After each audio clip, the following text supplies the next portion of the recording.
Umaabot na sa 18 ang bilang ng namatay sa magkakahiwalay na pagguho sa Subic, Zambales kasunod ng masamang panahon. Kinumpirma ni Subic Mayor Jefferson Kongpun na natagpuan na lahat ang katawan ng mga biktima sa landslide sa boundary ng Barangay Kawag at Wawan Due.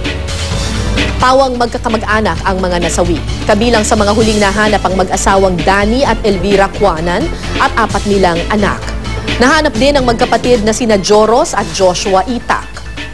Alas 6 ng umaga kahapon nang gumuho ang lupa sa Barangay Kawag. May hiwalay ding pagguho sa Barangay San Isidro kung saan 6 naman ang natagpuang patay.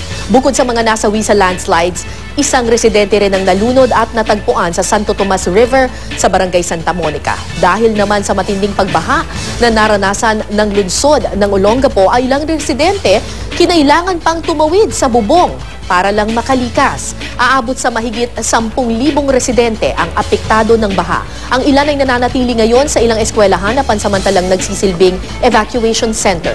Isinailalim na ang Olongapo City sa state of calamity.